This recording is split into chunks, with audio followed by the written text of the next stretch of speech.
Mamaya kasi may pasok na yung mga bata. Ate Chloe, sinusundo ng bus around 6:40. Pero gusto ko talaga na kapag bago sila sunduin, nakakain na sila. Kasi medyo mahaba yung biyahe. Papunta nila ng school. So, much better na busog yung mga bata. Kahit sa biyahe, hindi sila magugutom. So, andito pala ako sa garage kasi kumukuha ako ng ice cream. Pipiliin ko itong vanilla. Andito na yung bus ni Ate Chloe. Susunduin na siya.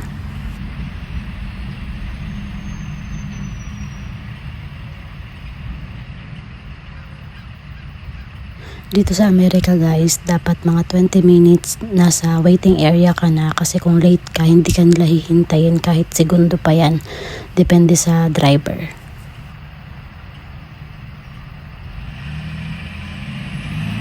Na, kung nag-ano si Maxwell sa ako, sabi niya,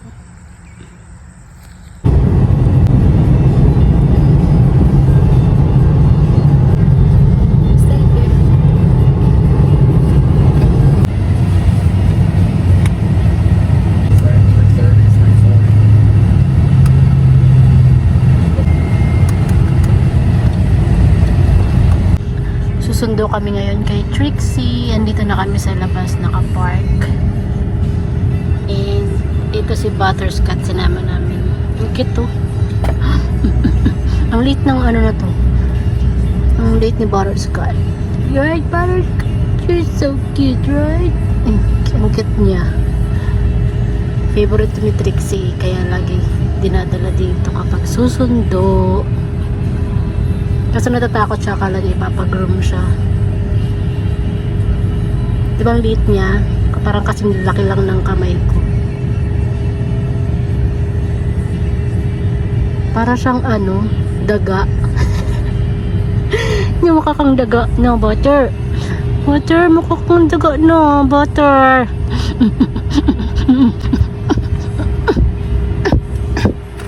Ang cute ng ano niya, tenga niya. Tingnan niya yung tenga niya. Yung tenga niya parang dahon. Ayan o.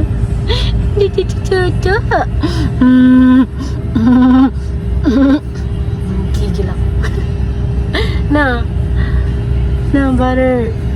Na butter. Ang tagal ni Ate Trixie. Ang tagal ni Trixie oh. Wait kami. Excited din si Trixie kasi makikita yung anak-anakan niyang aso. Sinusundo ko na si Trixie kada hapon kasi sobrang traffic dun sa roundabout. Tapos it took us like 2 hours before makarating dito sa school nila. And then yung out nila ng school 3:30 ng hapon. Pero umuwi siya nung sumasakay pa siya sa school bus. So nagtataka ako bakit sobrang tagal niya umuwi. And then yun, nalaman namin sobrang traffic pala kaya kasi ginagawa yung bridge ng until next year. So traffic talaga siya hanggang this year or until next year. So mas okay na susunduin na lang kada hapon, kada uwi niya kasi para hindi siya magantay ng sobrang tagal dito sa school. So ayan, pila-pila muna bago i-pick up yung bata. And then hindi kayong paagawan dito or bababa ka, ganito yung pag-pick up. Ayan, nakapila ka hanggang doon. Ito pala si Butter. Naghihintay kay Trixie. Yan, Butter. No, Butter, Trixie. Naghihintay ko kay Trixie. Naghihintay yung kay Trixie. Oh, ang cute naman ni Butter. Cute naman ni Butter. Wag lundag. Dapat dumating ka dito mga 30 minutes before yung pick up kasi para medyo mauna ka sa pila. Kasi kung magpapalit ka, sobrang haba ng pila. Si Ate Chloe naman umuwi mga 3 o'clock. Ayun na si Trixie oh. Hey Trixie! Trixie! oh, it's hot. It's hot! Wait, you bring Butterscotch?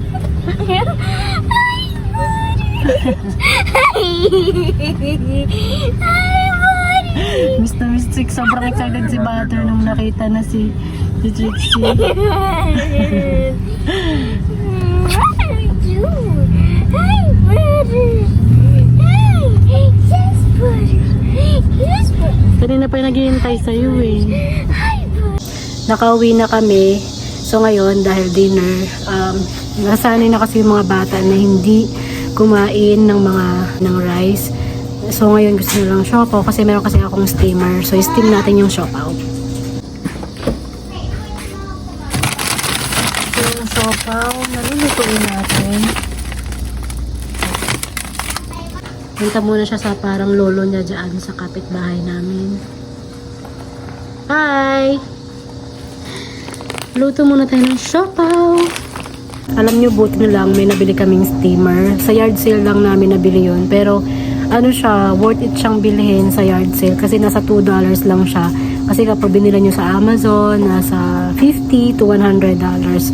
So, worth it naman yung $2 or $3 ng pabili namin ng steamer. So, ngayon gagamitin natin siya. Kasi gumagawa din ako dito ng siomai. And ito na naman yung gagawin natin, itong siopaw.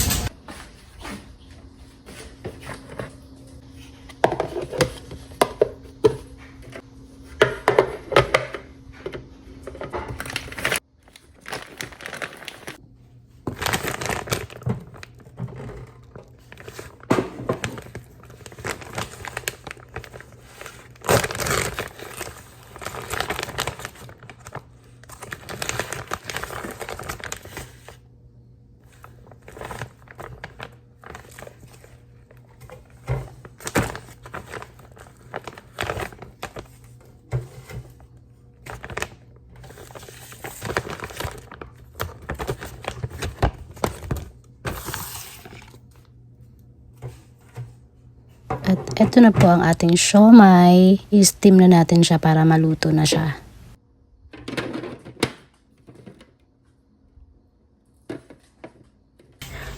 Hindi ko pa nadidiligan yung halaman ko. Kawawa naman sila, sobrang init.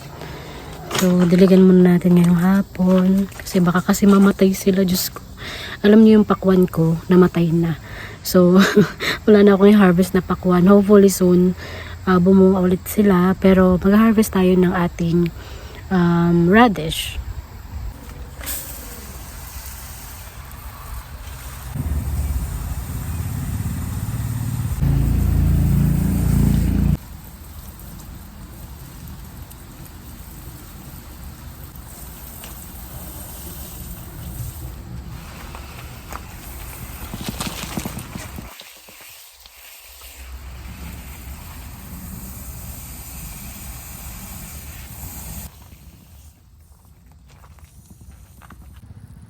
Water natin itong mga kamatis. Tingnan niyo yung kamatis, oh. Sisilakihan na naman sila. Ito, ang laki na ng kamatis natin. Yeah. Kakatuwa. So, ito yung ampalaya natin. Ibang lit-lit pa niya dati. Pero ngayon malaki na siya, oh. Yung pakwan natin, hindi ko alam kung magbubunga pa siya. Kasi namatay yung bunga niya. Ewan ko kung bakit. Tapos, ito yung strawberry natin. Gusto ko yung radish kasi sobrang lago ng dahon.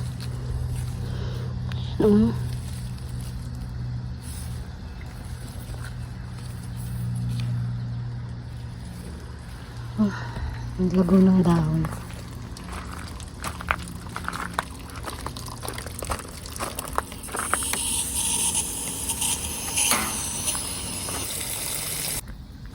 Ang cute ng radish. Hala, nagsibungahan na talaga sila. Medyo pinapaangat ko pa sila bago ko sila i-harvest. Katuwa. Ganito lang yung ano niya, dahon. Malalago na siya. Then, check natin yung itong ating lemon or kalamansi. Ito yung radish natin. Ito pa.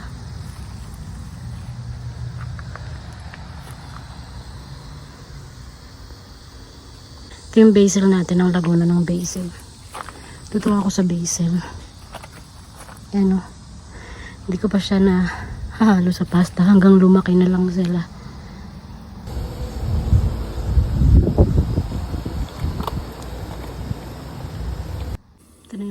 natin, oh.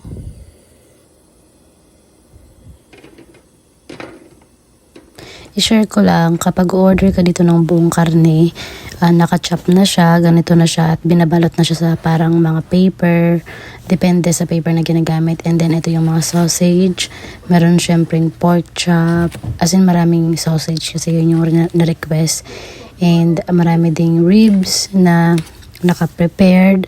So, ang galing kasi naka-sealed na silang lahat, naka-ano na talaga siya, as in may lasa na yung kanilang bacon, and then as in nakabalot na talaga lahat, pati ito medyo sobrang laki lang nito kasi nasa banda po ito ng pig, and dalawa yan. Pero check ko muna yung niluto ko kasi kakain yung mga bata kasi hindi ba kakarating lang sa school. So ayan, prepared na siya, konti na lang maluluto na yan.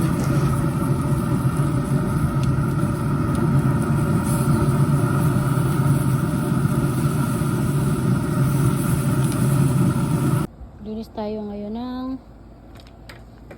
tenga ng baboy. Nilinisan natin. Tapos may mga tag pa yan. Binabad ko sa suka at saka sa asin yan.